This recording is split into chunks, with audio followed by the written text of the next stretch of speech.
Hi, I'm Joe Graydon. I'm Terry Graydon. Welcome to this podcast of the People's Pharmacy, where we bring you the stories behind the health headlines. This podcast is brought to you by Redix Industries, makers of Utterly Smooth Body Cream. 800-345-7339, on the web at uttercream.com.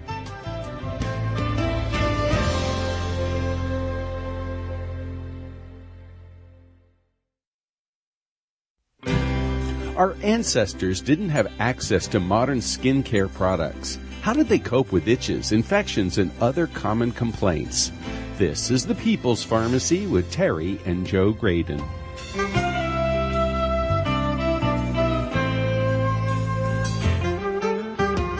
People have been using plants for thousands of years to calm skin irritations, from poison ivy to bug bites. How well did they work? Most doctors turn to pricey prescription creams and lotions to soothe skin problems.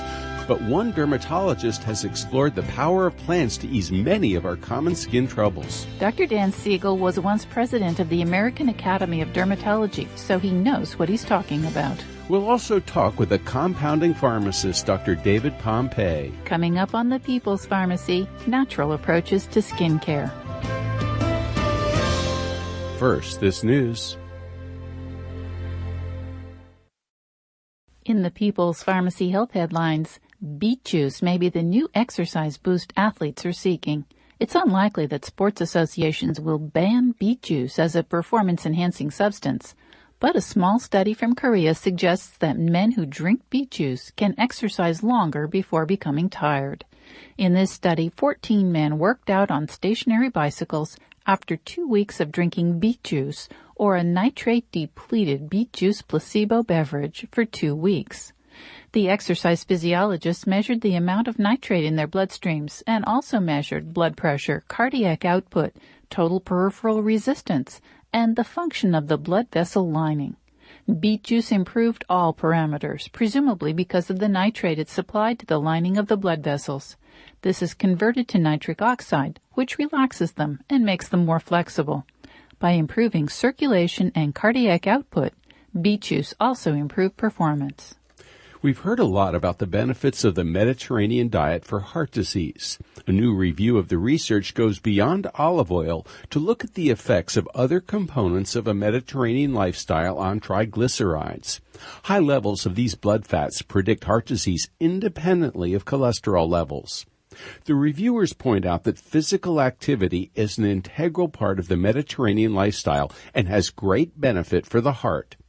They also hypothesized that the consumption of olives would have more beneficial effects on blood triglycerides than olive oil. Both whole grains and legumes lower post-meal triglycerides. Perhaps this is due to the fiber that's naturally found in these Mediterranean diet foods. Regular fish consumption also lowers triglycerides. Typical herbs and spices in Mediterranean cuisine, such as black pepper, cinnamon, cloves, garlic, oregano, rosemary, and turmeric, significantly lower the levels of triglycerides following a high-fat meal. The one component of a Mediterranean diet that seems to have an adverse effect on triglycerides is the wine.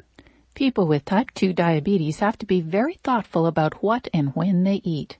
That's because food has a profound impact on blood sugar levels. A new study suggests that skipping breakfast could have a negative impact on blood glucose throughout the day.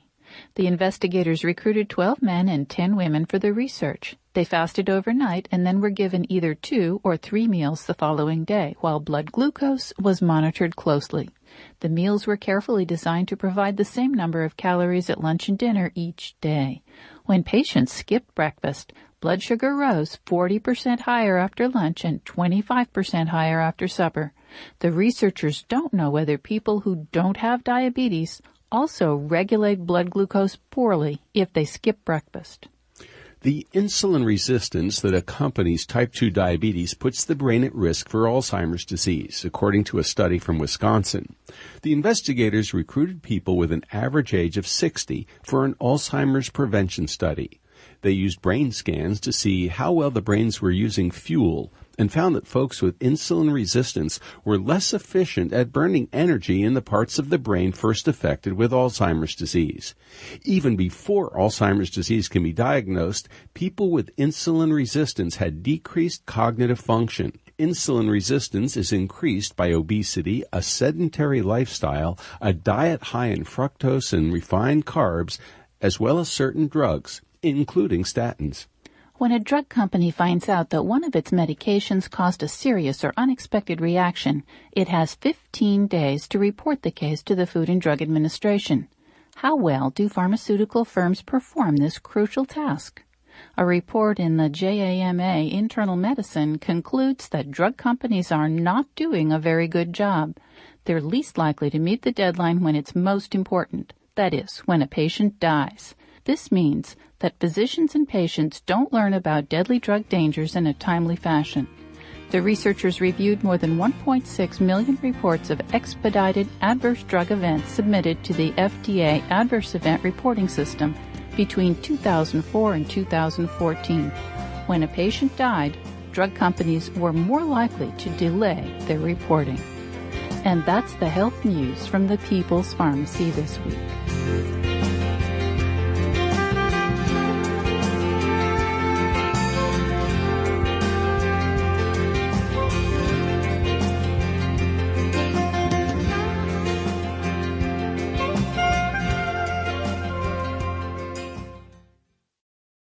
Welcome to the People's Pharmacy. I'm Joe Graydon. And I'm Terry Graydon.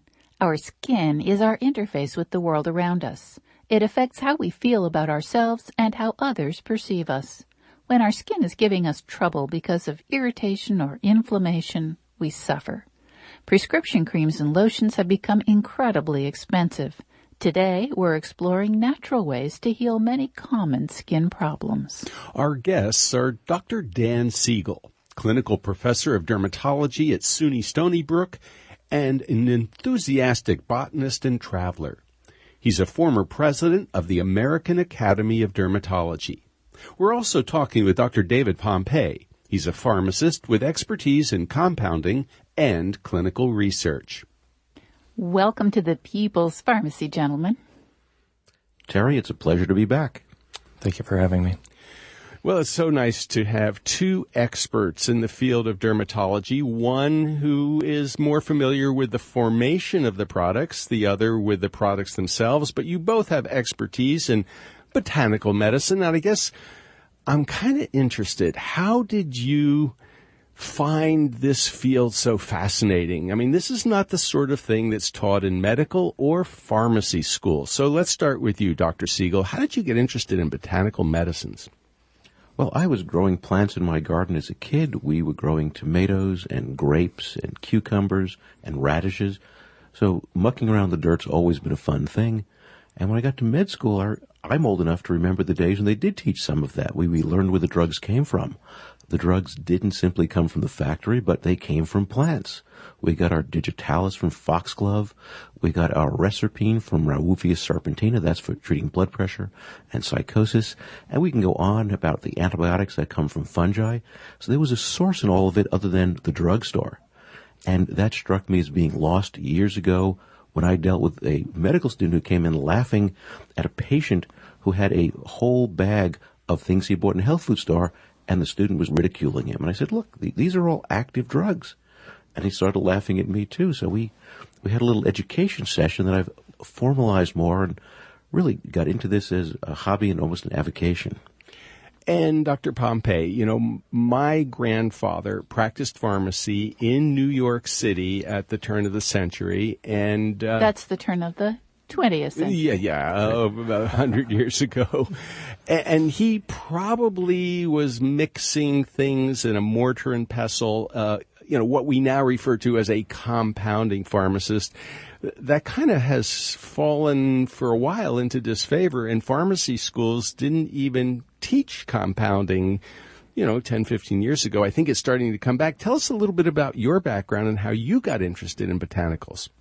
Absolutely. Well, much like my colleague, Dr. Siegel, I spent a lot of time growing up mucking around in the dirt as well. I had a garden in my backyard and plants always fascinated me, and, trying to understand I was one who always read the back of labels of, the cereal boxes, and as I'm eating breakfast in the morning, and I was trying to understand, like, what are in these things? What is the nutrients and the medicine that might be in some of the things that I'm eating? And, in high school, I'm trying to understand what I'm going to do with the rest of my life. So started trying to investigate various career professions. I looked at chemical engineering. I went to a food scientist, and one of my friends' parents, he was a pharmacist. So I went and walked around the hospital with him, and we're walking by this one room in the hospital. It's all glass window, and I look inside, and there's all these plants growing to the ceiling, flowers and herbs and bubbling beakers. And I'm like, what's going on in there? And they said, well, that's our weed and seed department. It's pharmacognosy. We turn plants into medicine there. And I said, oh, wow. Well, I want in on that. That sounds great. So I went to pharmacy school, and there's programs in pharmacy called pharmacognosy, and you can take a track, specialize in that.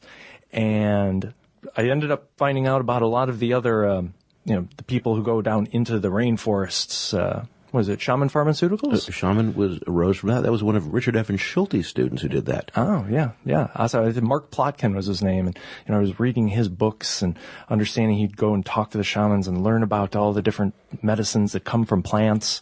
And, around that time, I started to learn about some of the bugs and things that they may have encountered while they were down in the Amazonian basin. I said, maybe I think I'll stick to the hospitals, and I'll just continue to support my interest in medicinal plants. And I've continued to study them to this day. And in fact, going through pharmacy school, we had compounding classes, and many of the formulas we made were based upon plants, and many of them were topicals. So that was my initial exposure to dermatology and kind of how the two come together.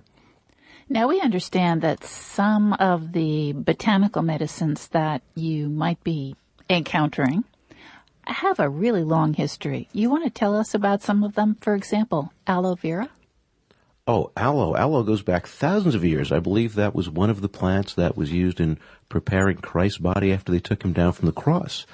Aloe has a bunch of polysaccharides in them, long-chain sugars that are very soothing on injured or traumatized skin, and there's even some evidence they may be useful in burns, sunburns, which are popular this time of year as people spend too much time on the beach, or even radiation burns. A wonderful product, and is always, to me, a great example about where the plant is better than what you can buy in the store. If you go buying aloe in the store, you're getting something that has aloe and a bunch of preservatives and colorants and other additives in it. Whereas if you're growing aloe and you get a burn in the house, you simply rip off a piece of the aloe plant, squeeze out that juicy, mushy inside, and slap it on. But you don't want to eat the outside because that's a really tough laxative. Yeah, absolutely. So don't eat it, but do smear it on your skin. And aloe is easy to grow as a houseplant.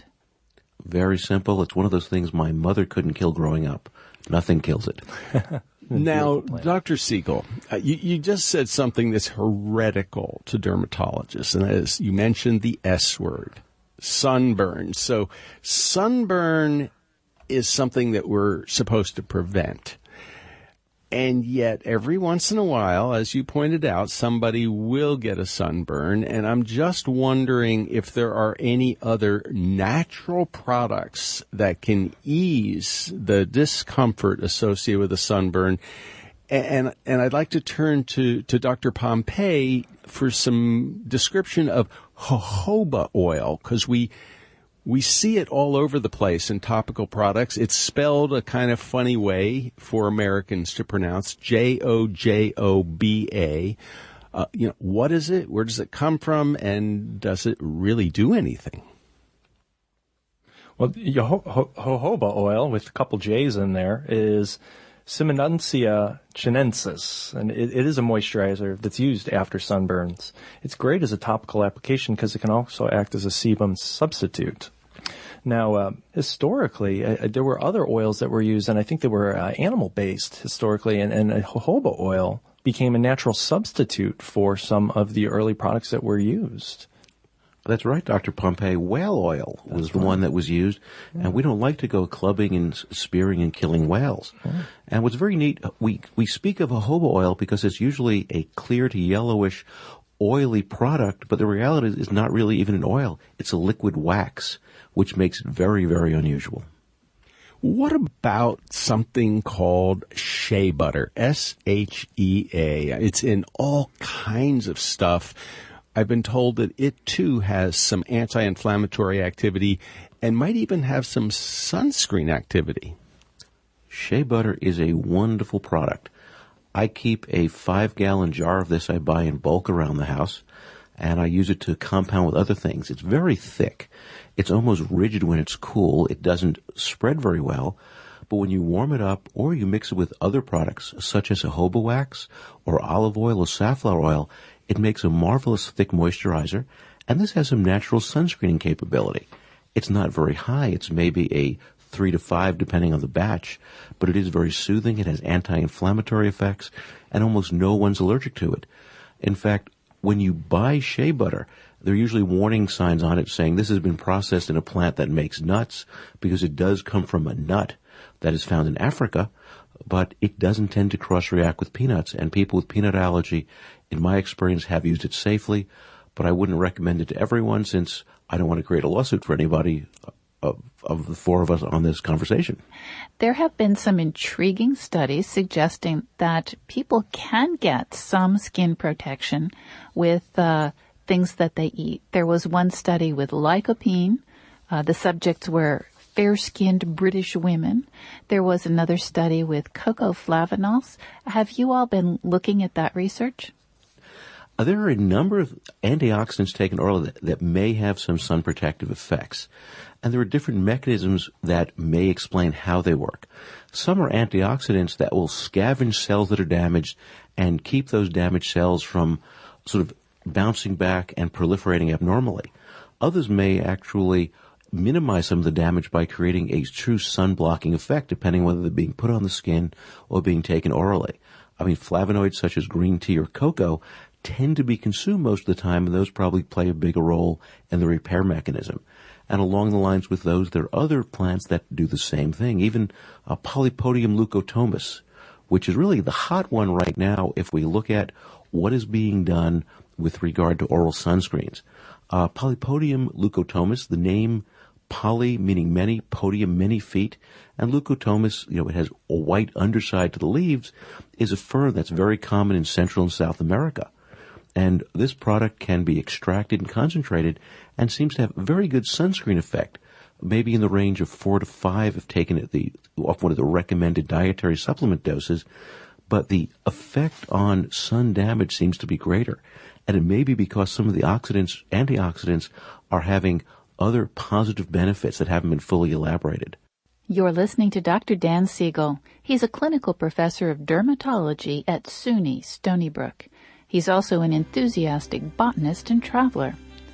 Dr. Siegel was formerly president of the American Academy of Dermatology. We're also talking with Dr. David Pompey, a pharmacist with expertise in compounding and clinical research. We need to take a short break. When we come back, we'll find out what our ancestors used to protect themselves from sunburn before there were modern sunscreens. Learn about the anti-inflammatory effects of calendula flowers. Is rosacea triggered by mites on the skin?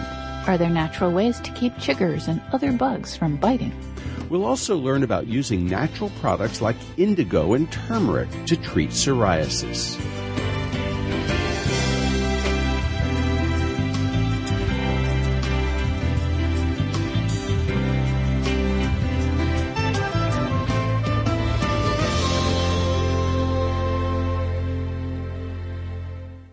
You're listening to The People's Pharmacy with Joe and Terry Graydon. If you value the health information you get when you listen to The People's Pharmacy, consider subscribing to our email newsletter. You'll get the latest health news and information on upcoming podcasts delivered to your inbox twice a week. Look for the link at peoplespharmacy.com.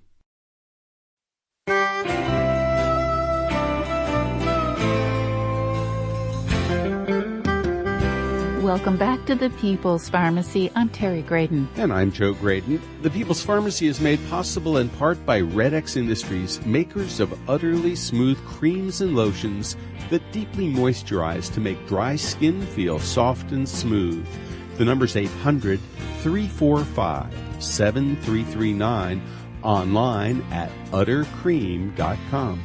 If you would like to order a CD of this show, you can call 800-732-2334.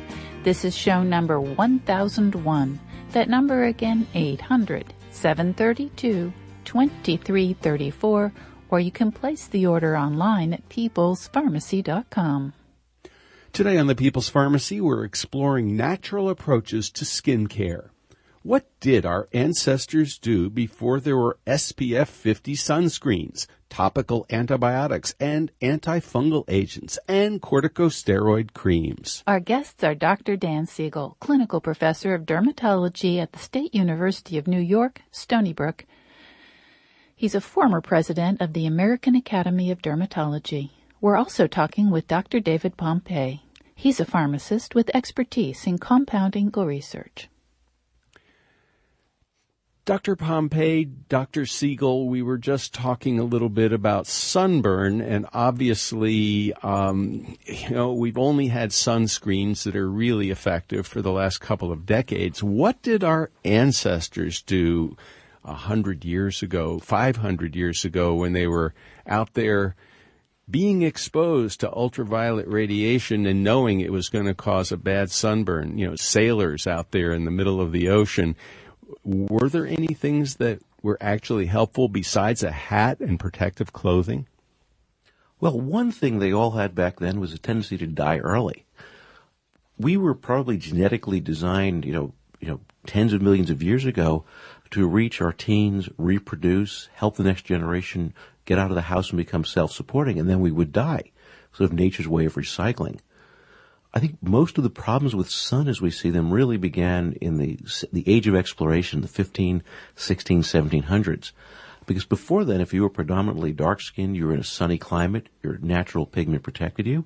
If you were living in Ireland or Scotland or Scandinavia, you were fair-skinned because there wasn't a lot of intense UV up there, so your body could produce the vitamin D you needed without getting much damage. But when the age of exploration began and fair-skinned folks wound up in places like Australia, they began to run into problems because they didn't really have anything. Now, if they'd gone back to the roots of all mankind, Southern Africa, they could have gotten down and dirty and gotten into the clay. Mm-hmm. Could have, say, gotten into the mud, but the clay is really accurate. There are a number of clays that are popular in South Africa where women would go out, and this is as far back as, at least as recorded history in those areas go, they would take the clay in the morning, take a small amount of it, add some water to it, soften it up, and spread it on. Essentially a precursor to a foundation makeup.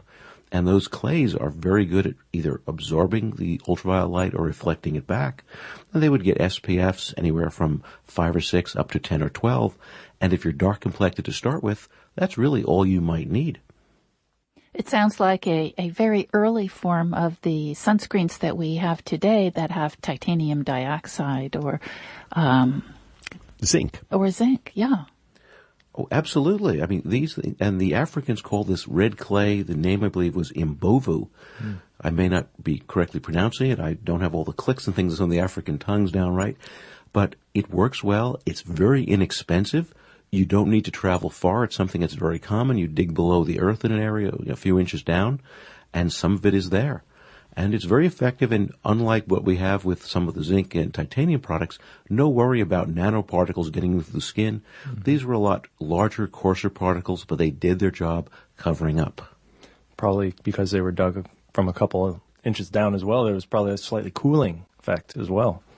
Now, when people did get sunburn, we talked about some of the anti-inflammatories. Could you also talk a little bit about calendula and what it is, where it comes from, and a little bit about its anti-inflammatory and soothing effects? Yeah, calendula officinalis. It's also known as a pot marigold. It's an anti-inflammatory. It's also been known to be good for wound healing and has a very soothing effect when applied topically. I believe it's also been studied as an antioxidant and does have some sun protection factor to it. And some early phase research also suggests that it may be acting as an antibacterial, an antifungal, and even an antiviral. It's sort of a pharmacy toolkit in one nice plant. And it's easy to grow. It grows almost anywhere in the world, and it grows rapidly. Yeah. So something that is has been used through many cultures, also makes a nice dye for some. Dr. Siegel, we have heard from some of our listeners that they use a calendula cream to treat their rosacea, and they have had success. Have you encountered this use? You've got me on that one. That's a new one for me. I've not seen that being used for rosacea.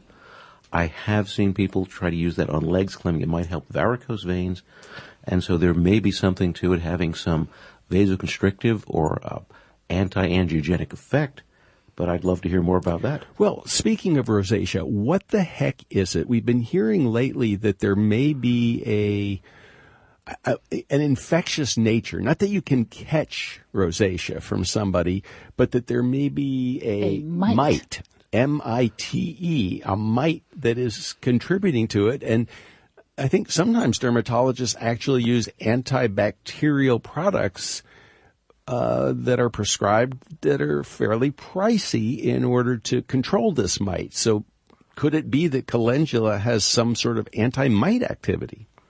You know, Joe, it just might do that. One concern is if we talk about this mite, we don't want people going and ripping their faces off because we all have that mite. It's an ugly little bugger called Demodex follicularum. Follicularum meaning it likes to live in a follicle. And if one were to go and squeeze a comedone, or as someone might say in the generic, popping a zit, you might find some of those mites in there if you put it under a microscope. And they're really ugly-looking critters like miniature little beetles. They're unpleasant to look at, but everybody's got them on them. And it's thought that some people are allergic to that mite, and that mite causes a reaction, and that reaction may lead to some of the changes of rosacea, which are very visible blood vessel, little bumps, little pus bumps we call pustules. All of those may be part of it, but killing the mites doesn't always get the rosacea better. When I was in training, we used to have access to an insecticide called Quell, which I believe was a malathion-like product, very toxic, we'd use for scabies. And some patients, their rosacea would improve when we treated the scabies, implying these other mites responded too. Now there is a thing called ivermectin that is available both as a topical and as a pill in the U.S. Interestingly, it's very expensive, but if you go to a veterinary shop, you can go and buy horse ivermectin where you can treat scabies in a whole village, or you could probably treat rosacea for life with one $15 package. But that's an off-label use, so I can't really recommend people do that. Don't try this at home. Don't do this at home. Now, speaking of mites, what do we do when we are picking berries and we end up with sugar bites? Some of us are incredibly sensitive, and, oh, man, it really does itch. Well, lots of ways to suppress itch. I mean, if we happen to want something that is right there, if we happen to have some sassafras around, we might go out and just grab some sassafras leaves and crumble up and tear up the leaves, which have a nice aromatic smell, not really a witch hazely, but similar smell, and rub that on. That can often help the itching right away. If that hasn't helped and we get back in the house, we can go into our drawer, we keep all of our essential oils, and we might find that chamomile can be wonderful on there. Lavender can help in some cases. Lots and lots of things to try. The question is just, are we sure it's just that and not some other bug? For instance, some bugs might lay eggs on us, and that's a whole different ball of wax. But those don't itch right away. Those take a few days until the larvae develop. That was one of the reasons I decided to stay out of the Amazon. Hopefully not too many things in our temperate climates are going to do that, right? Well, not many things, but as we're getting climate change, possibly global warming, we're seeing shifts of insects, some that were more southern coming up north. So we may start seeing a lot more unpleasant diseases in the U.S. that haven't been seen for a long time. We might start seeing more malaria. There are bed bugs that are found in the tropics that, unlike the ones that we find in North America, can actually transmit disease, and they may interbreed. There's a lot of angst and concern over you're this. starting to scare us. But, it's so interesting. When I was in Boy Scouts, we had this, I'll call it mythology, that if you got sugar bites, they had burrowed into the skin, and you needed to suffocate them with fingernail polish or, clear fingernail polish. But the dermatologists tell us it's an urban legend, that there are no eggs, there's no burrowing, it's just an allergic reaction. Right, that's not the chiggers that are burrowing. If you've got a little nasty little critter, that's usually scabies that's doing the burrowing. Most of the other things that make you itch tend to live on the surface, or like body lice don't even live on the surface, but often live in the seams of the clothing, and they just hop on you to feed. It's like going out to McDonald's, except we're the McDonald's. We can, of course, repel a lot of those by using a number of essential oils that have a scent that may be pleasant to us, but rather unpleasant to the insects. Oh, tell us more about that, please. Well, one of my favorites is pennyroyal oil. And pennyroyal is very nice, though keep it away from pregnant women. It's been used as an abortifacient in the past. But it's a very nice product, and if you're going out where you're expecting chiggers, expecting ticks, I will often take some pennyroyal and just put it on the bottom of my pants or on top of my socks, put it around the cuffs of my sleeves and the undersurface of my hat. Well, this, actually brings up a very interesting question. Dr. Pompey, we've heard over the years that sulfa powder sprinkled on shoes and socks can help repel insects. But, this is something that's hard to find in a modern-day pharmacy.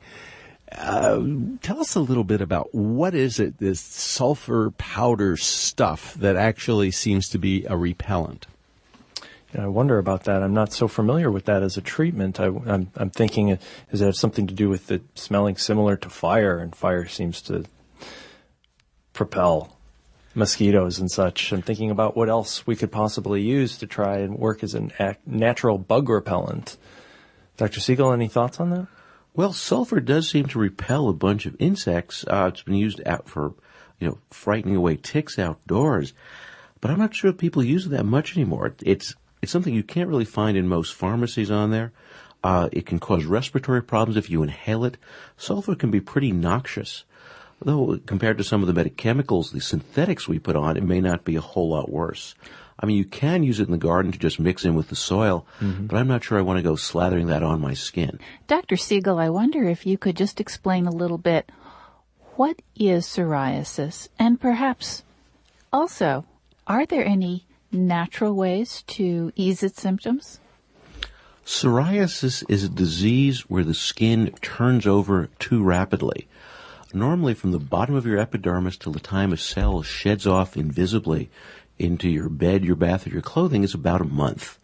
But with psoriasis, the cells turn over so rapidly, but in an organized manner. They never invade in like a cancer. They just rise to the surface, and they're so quick in turning over, they don't know how to lose their stickiness to each other, so they stay heaped up on the skin, which give the psoriasis its silvery-looking appearance on the scales, and the redness below is because of increased blood flow, because those psoriatic areas need the extra blood flow to make the extra cells. So you've got an issue of turnover and adherence here. So one of the things we think about is for treatment, how you can slow the turnover and how you can slow the stickiness. And there's a whole bunch of natural ways to do it. One very interesting one that has gained popularity recently is using indigo, which is a blue dye that everyone who has a pair of Levi's jeans is very familiar with. Indigo is a plant product, or really a result of fermenting a variety of different plants that we call the indigo family of plants into what's called indigo naturalis. And that same indigo that dyes your jeans can also play a role in turning off psoriatic lesion growth, both on the skin and even on the nails. Interesting. Presumably, you don't want to have your skin or your nails turn blue. Well, that can be a trade-off. Okay. If you've got bad psoriasis, you may not mind bluing things a little bit. One of the other products that has been used for a long time to treat psoriasis is something called anthralin, which is another plant byproduct, and that was often complexed with sulfur and other things, and anthralin would stain your skin purple. But having a patch of skin that's stained purple but otherwise perfectly normal is very preferable to having a thick, scaling, often itchy area that is unpleasant to look at and unpleasant to have on you. So that probably doesn't bother people very much. And some recent work on indigo has shown ways that may be useful to somehow decolorize it so it doesn't really stain the skin. I think we're really in early days seeing indigo used as a pharmaceutical product, but there are products out there with indigo in them, and they are good. They do seem to be quite safe. Dr. Siegel, we have heard again from a few of our listeners that they have experimented on themselves and found that oral turmeric, the yellow spice in curry, can actually be helpful in alleviating psoriasis plaques. Another thing that people have told us can be helpful is cilantro. Have you heard of either of those? Oh, turmeric, which is been around for a long time. The Indians have used this, if Ayurvedic medicine going back millennia. That is definitely a great anti-inflammatory. I personally take turmeric that's complexed with lecithin in the morning. The lecithin helps the absorption, and that turmeric is not absorbed very well. The active agent in there, the curcumin, doesn't get into the gut well. There are some who advocate taking that with black pepper. The problem is black pepper seems to increase absorption of lots of things, and you may get proteins into your system that may cause allergic reactions. But as far as its effect on psoriasis, I think it may be more useful for psoriatic arthritis than it is for psoriasis of the skin. I take it just for degenerative osteoarthritis in the hip, as I'm trying to avoid having a hip replacement. And it really is wonderful. Again, virtually no side effect. If one wants to do it the most natural way, you can do as one of my Indian friends do, and they take their turmeric that is ground up into a powder and mix it with honey. And they make this nice thick sludge. It tastes delicious, and they can eat it on a piece of vegetable or cracker or fruit.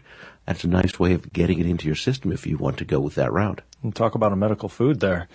And then I suppose I've also heard in terms of absorption, I mean, the Indian food will sometimes have onions in it as well, and onions contain dimethyl sulfoxides, which can also help to increase absorption. So there you go. You've got the turmeric and the onion working together, and hey, your meal becomes your medicine. Medical food is something that we don't think about in the U.S. much, but the Indians think of it that way, the Chinese do. That food is actually part of a healthy regime, and you adjust your diet to adjust your humors depending on the belief system that they're using, and it does seem to work because those folks from those cultures have had significant historical cultures far longer than we've had in the West. You're listening to Dr. Dan Siegel, clinical professor of dermatology at SUNY Stony Brook. He's a former president of the American Academy of Dermatology. You're also listening to Dr. David Pompey. He's a pharmacist with expertise in compounding and clinical research. We need to take a break, but coming up, we'll find out how to calm the itch of poison ivy. Does jewelweed really work for this problem? What are the best natural treatments for fungal infections of the skin and nails? Tea tree oil is popular, but what can it be used for? We'll consider the herbal ingredients in Listerine and their possible effectiveness against common skin problems. We'll also find out about using chamomile for the skin. What's the difference between chamomile tea and chamomile oil? Is there a good natural treatment for eczema? Can apple cider vinegar really be used for skin problems?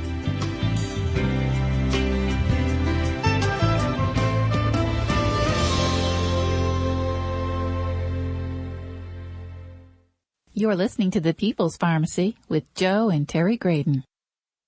Thanks for listening to this podcast of The People's Pharmacy. If you like it, why not rate or review it in the iTunes store? We'd appreciate it.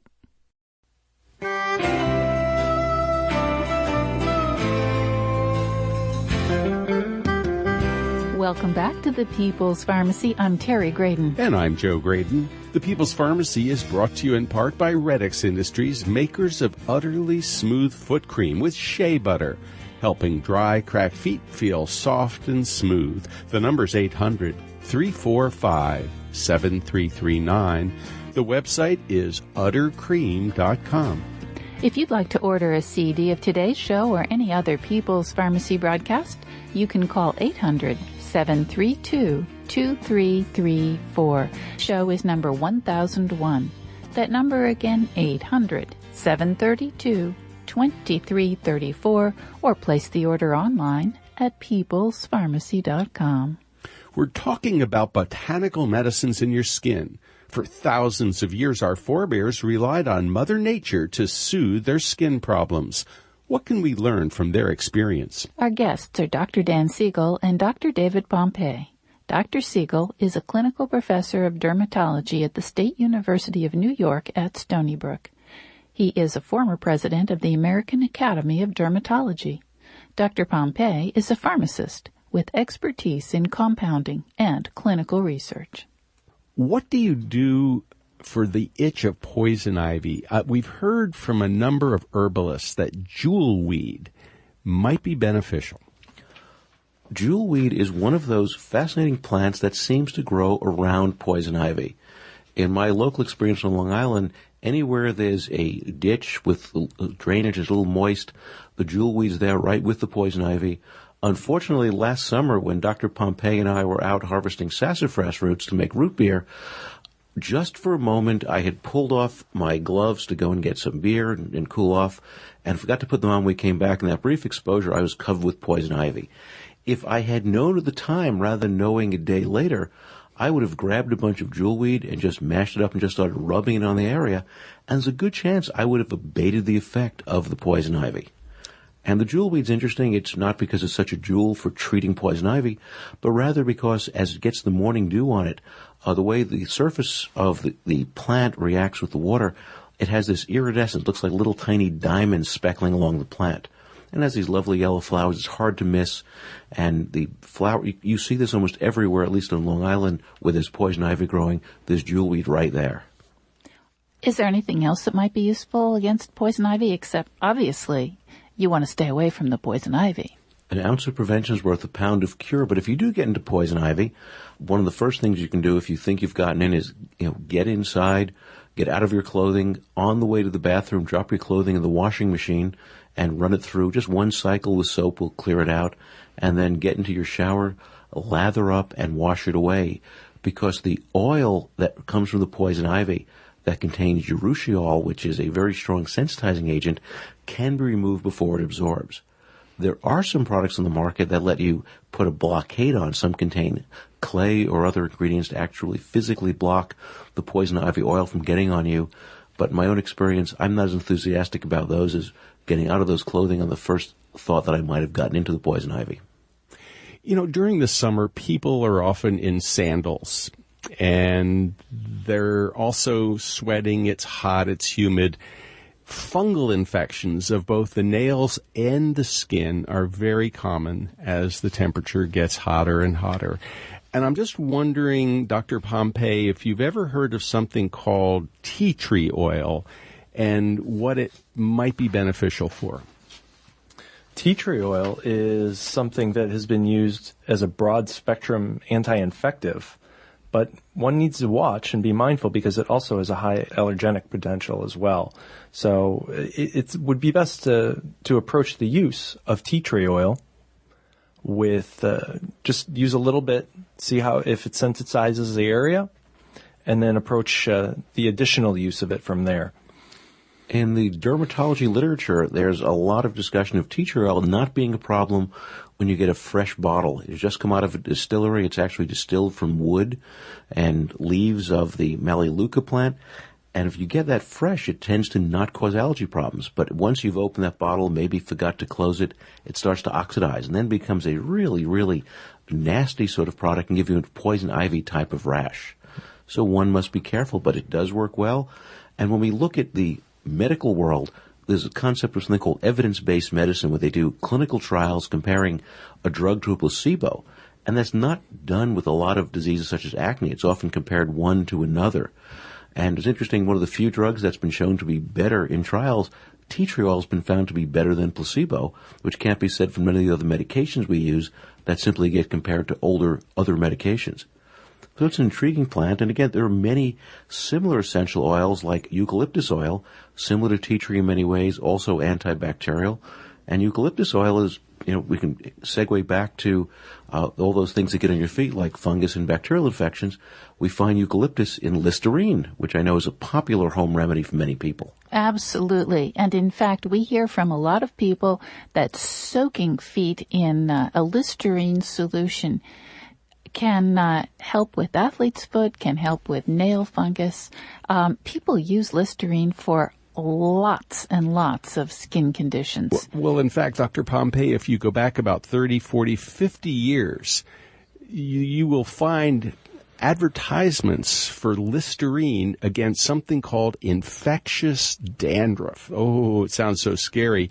The Food and Drug Administration won't let the makers of Listerine advertise it for dandruff, but once upon a time, it seems like it might have been helpful. Can you tell us a little bit of the things that are in Listerine and why it might have been good for dandruff as well as for other kinds of fungal infections, not to mention as a mouthwash? Yeah, absolutely. The active ingredients that are listed in Listerine typically are essential oils, including menthol, thymol. You've got methyl salicylate. So you've got a lot of things here which will provide somewhat of a minty kind of smell to it, and then eucalyptol from the eucalyptus tree. So all of those together have an antiseptic effect. And this is some thought to be the methyl salicylate, which has an anti-inflammatory effect. And you'll remember that methyl salicylate is derived from the willow tree, salix, and that is where aspirin originally is derived from. Now, there's a couple of other neat things about the ingredients in there, again, both from a practical and historical point. The menthol, that's from mint, and if you happen to be in many countries outside the U.S., you can go in and buy capsules that contain mint oil if you happen to have dyspepsia, you have reflux, you have diarrhea, you have just stomach upset. Mint oil is used for that quite well. In England, people often give it to you on a sugar cube if you're having an upset stomach. Thymol is oil of thyme, that nice kitchen thyme we can grow out in the backyard if you extract the oil out of that. And in fact, before the days of some of the oral antifungals, we would use 3% thymol and chloroform, and we'd paint that on people's fingernails if they had infections of the proximal nail fold. Those are the infections you get when you go to the nail salon and they push back the skin with a wooden stick and they let bacteria and yeast and fungi get in and proliferate. And eucalyptus oil is a neat oil. That's another one of those oils that, again, from Australia, not unlike tea tree oil. And that is a good antiseptic, and it also is good at helping as a cleaning agent. It's very common in Australia when you do your laundry to take a small capful or a teaspoon of eucalyptus into the washing machine along with the soap. It helps clean things have that nice, clean smell. And when I travel, I've got a little bottle of eucalyptus oil, and when I do laundry in the sink, I just put a drop or two in. It leaves things smelling fresh, and it really is good at thinning things out, getting rid of dirt and grease. Dr. Siegel, on the same vein, as we talk about essential oils from different plants, I wonder if you could tell us a little bit about lavender oil. Oh, lavender. Lavender is such a wonderful smell. And there are areas in France where you have fields and fields of lavender, another one that's easy to grow. And you essentially squeeze out of the seeds this lovely oil. And there's the classic French lavender, there's Bulgarian lavender, all slightly different, but all have similar properties: antiseptic, anti-inflammatory.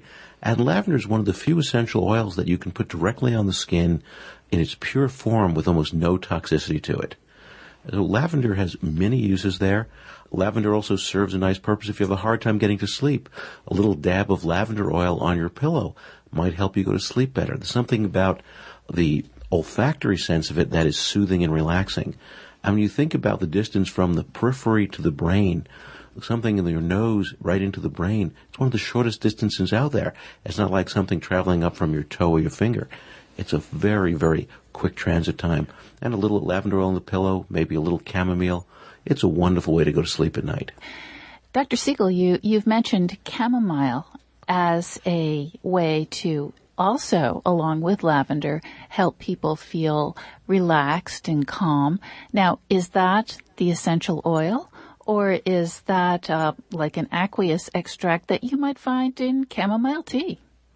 You could use both. I mean, chamomile tea is my favorite late night in a restaurant when everyone else is having their double espresso, which would keep me awake for 3 days. I get chamomile tea, which I like the taste of it. I sweeten it with some stevia, and it's very enjoyable. But the chamomile oil also works well. Though the chamomile oil, if it's not your home and you're in a hotel, you don't want to get charged extra for damaging the pillow, you might put it on a washcloth, because it does have a bluish color having to do with the color of the essential oil. That's also very soothing. Even a drop of this on an airplane on a mask, it makes the air smell better on there, and it can be extremely soothing. It's very fascinating about the color. Is that due to an oxidation process?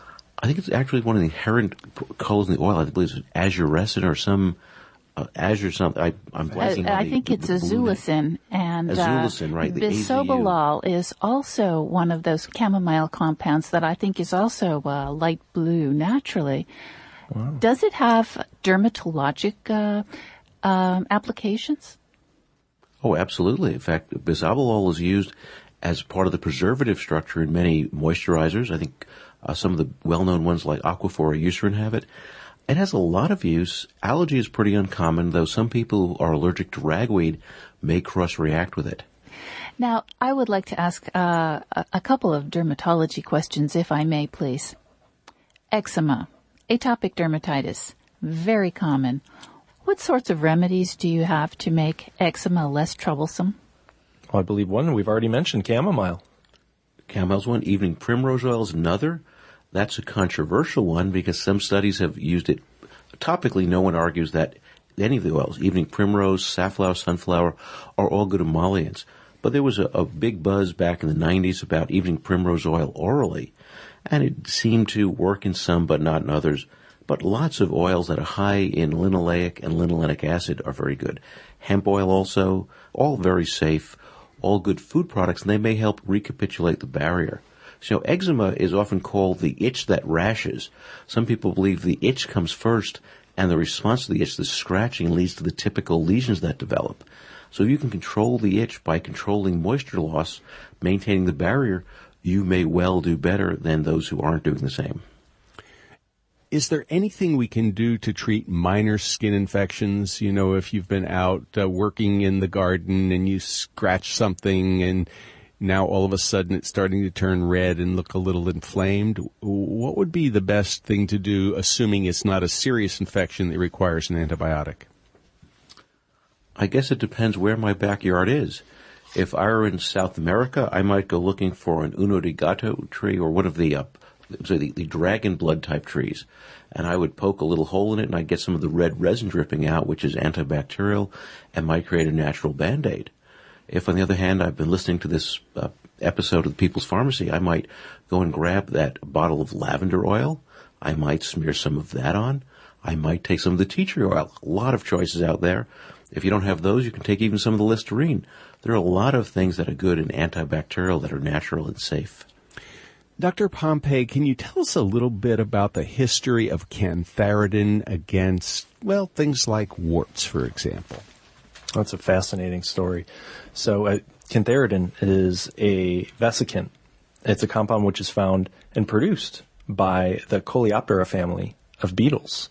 And this has been a traditional medicine that's been used for hundreds of years by dermatologists. And it has so much data on it that it preceded the Pure Food and Drug Act of 1906 and was kind of grandfathered in because it was generally recognized as safe as long as it was used topically.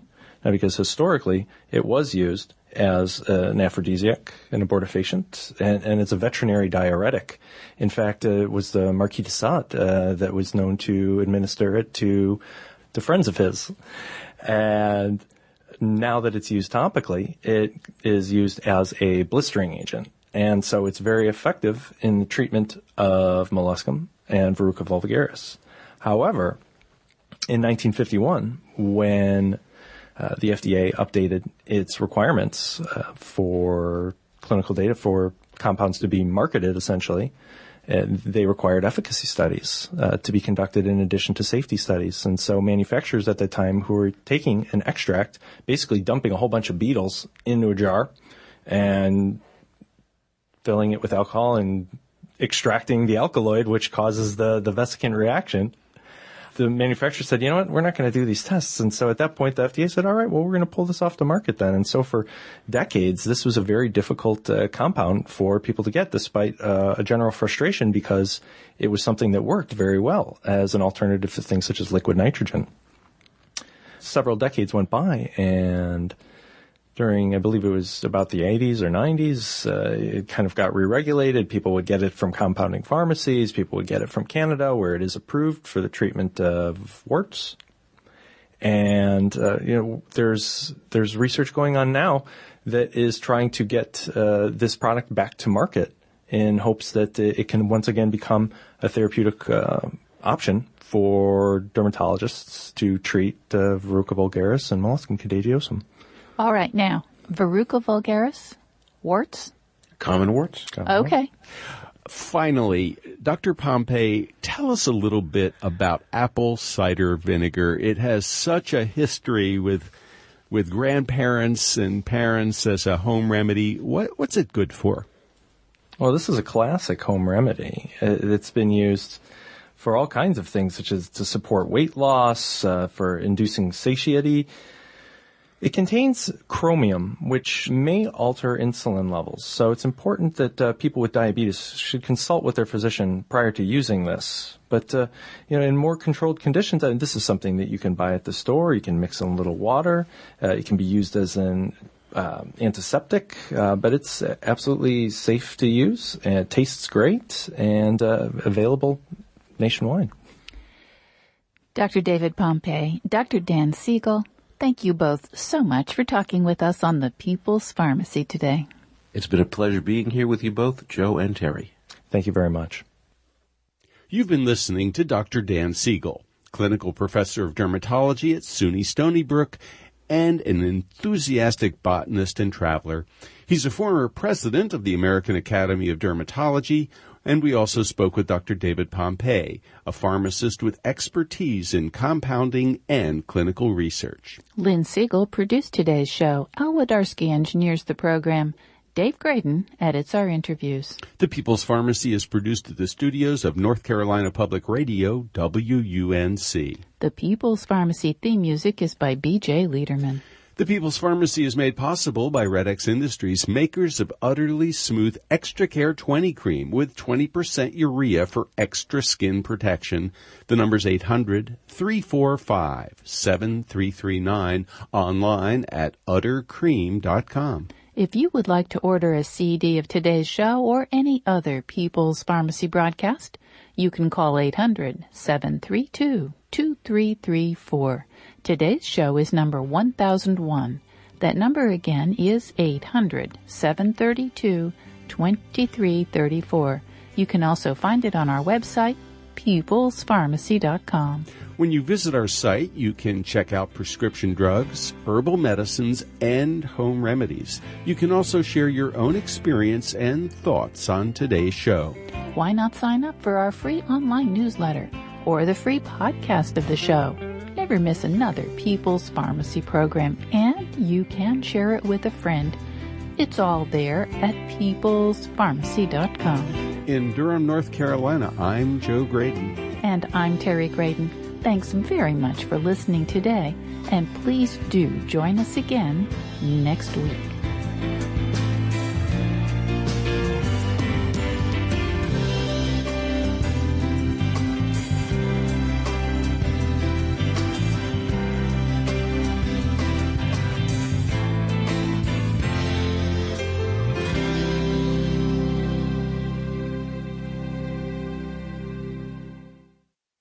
We hope you enjoyed this podcast. If so, please consider taking a minute to write a review on iTunes. And thanks for listening to the People's Pharmacy.